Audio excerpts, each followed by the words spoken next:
Assalamualaikum warahmatullahi wabarakatuh. Halo Sobat LU, baik lagi nih sama kita di podcast Tugas Besar Agama Islam. Nah, di sini kita bakal bahas topik yang panas, yaitu bahaya candu judi online. Bener gak? Ya, betul sekali. Nah, sebelum kita deep talk, kenalin dulu dong sama narasumber kece kita hari ini. Kayak di sini ada Fadli, Saya Dafa, saya Niko, Saya Roy Kesya. Oke, langsung aja. Mungkin gue sering banget nih lihat story teman-teman kayak isinya tuh kayak ada petir merah, kakek Zeus, Max Queen. Itu kayak sebenarnya itu fenomena apa sih, Dap? Lu kan pengamat sosmed banget nih. Oke, ini aku menjawab gitu ya berdasarkan apa yang dialami sekarang. Judi online tuh udah berevolusi, yang sebelumnya masih main di kasino secara offline, sekarang kita bisa gampang banget dapat aksesnya lewat media online tuh. Dan ada istilah-istilah juga kayak gacor atau max win, itu yang disebut tadi, itu sebenarnya taktik mereka aja biar kita tuh terpancing. Yang ada realitanya kita makin dekat gitu ya. Bener banget nih, apalagi parahnya itu targetnya itu kita yang Gen Z ini itu modal receh menang bisa juta-jutaan katanya, bisa ratusan juta, padahal itu semua algoritma yang udah diatur sama bandarnya. Dan nggak ada ceritanya kita menang lawan mesin. Oh, jadi itu sistemnya itu disetting gitu ya? Bener banget. Kalian murni kayak keberuntungan kayak diundi gitu loh. Oh, kalau itu enggak, itu pasti scam karena mereka juga nggak mau rugi. Wah, ngeri banget dong kalau kayak gitu. Terus kalau udah kayak gini gimana pandangan Islamnya? Soalnya kan banyak yang beralasan, ini cuma game doang. Ray, menurut lu gimana?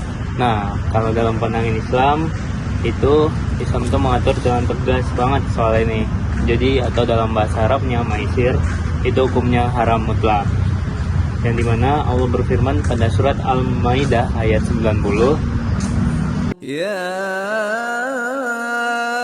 ayyuhalladzina amanu innamal khamru wal maisiru wal ansabu wal azlamu rijsum min amali syaitan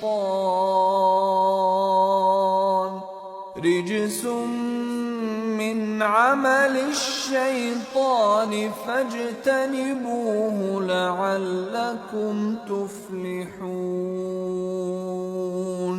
Yang artinya adalah, wahai orang-orang yang beriman, sesungguhnya minuman keras, berjudi, berkurban untuk berhala atau memuja berhala, dan mengundi nasib dengan anak panah adalah perbuatan keji dan termasuk perbuatan setan. Maka jauhilah perbuatan-perbuatan itu agar kamu beruntung. Wah, tegas banget ya, disebut sebagai perbuatan setan. Betul, Pak. Kenapa dilarang? Karena judi itu memalingkan diri kita dari mengingat Allah Subhanahu wa Ta'ala. Orang kalau udah main sholat itu boro-boro sholat, makan aja lupa. Terus Islam mengajarkan kita cari harta yang halal dan thayyib lewat usaha, bukan lewat spekulasi seperti aplikasi yang untung-untungan yang dapat merugikan orang lain juga. Wah, setuju banget gue, Ray. Rezeki itu harus berkah. Kalau sumbernya dari haram, maka masuk perutnya jadi daging. Itu bakal ngaruh ke perilaku kita dan ketenangan hati kita. Kalau menurut Gulan, Oh iya, mungkin ngomongin soal ketenangan hati nih. Ya, lo kan sering memperhatikan kondisi mental temen-temen nih. Kayak ada nggak sih dampak nyatanya ke mental gitu? Kalau dari judi online ya, dari sepengamatan gue ya, banyak sih. Ada beberapa kenalan mungkin ya yang udah begitu dekat, tapi aku orangnya tahu, dan dia itu memang sempat ketahuan beberapa kali main judi online. Dan memang itu berdampak banget, entah itu ke pendidikannya, kuliahnya, dan juga ke sifatnya dia. Jadi lupa dengan agama, dan juga dia fokus untuk menghabiskan uangnya di judi online. Ya, benar kata Dean sih. Gue juga pernah ngelihat teman yang cukup terpengaruh juga dengan adanya judi online gitu. Dia jadi temperamental, emosian gitu. Kalau kalah sampai banting-banting HP gitu.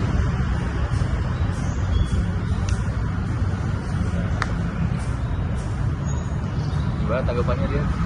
Nah itu sih mungkin apa ya, dari judi online itu juga, apalagi kan kalau semisal kita sudah menghabiskan uang sangat banyak gitu ya, dan ternyata kalah, nah itu kan pasti berdampak langsung ke entah itu orang yang jadi depresi, bahkan banyak sekali kasus di Indonesia ini yang sampai orang mengakhiri hidupnya. Astagfirullah. Oke, pembahasannya tadi dalam banget nih. Nah, kita udah tahu bahayanya, hukumnya haram, dampaknya gimana. Nah, sekarang pertanyaannya, gimana cara berhentinya? Atau gimana biar kita nggak ikut-ikutan nih? Nah, Niko, time is yours. Nah, jadi oke. Cara solusi kita untuk menghindari judi online atau perjudian atau pinjaman online dan lain-lain. Nah, pertama itu ada 3 solusi.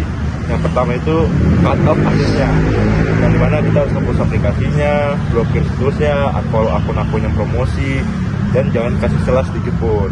Lalu kita harus cari circle yang positif, yang nggak setongkrongan yang positif, yang kerjanya cuma main judi. Dan yang ketiga tuh kita harus ingat tujuan awal kita, yaitu kita kuliah tuh dibiayain orang tua kita dengan belajar dengan benar dan jangan ikut jadi penjudi. Nah, kalau dari sama dari agama gimana? Kalau dari sisi agama nih, sebenarnya sih udah cukup yang dibilang sama Niko tadi. Tapi dalam bagian akhirat atau bukan yang di dunia fana itu, kita harus menambahkan perbanyak istighfar dan juga taubat. Kita meminta sama Allah biar hati kita dijauhkan dan ditenangkan dari hal-hal maksiat. Wah, gitu. Jadi intinya, judi online itu menjual mimpi, membeli sengsara. Nah, oleh karena itu jangan sampai masa muda kita hancur gara-gara deposit receh-receh itu. Itu uangnya buat modal nikah aja. Setuju semua kan? Setuju. Oke. Ya, mungkin terima kasih ya buat waktunya kami sini sebagai kelompok udah diskusi tentang judi online kali ini. Semoga bermanfaat. Kami dari kelompok Teori Agama mengundurkan diri. Wassalamualaikum warahmatullahi wabarakatuh. Stop judi online. Judi online. Kacau. Jadi One is the loneliest number that you'll ever do. Two can be as bad as one. It's the loneliest number since the number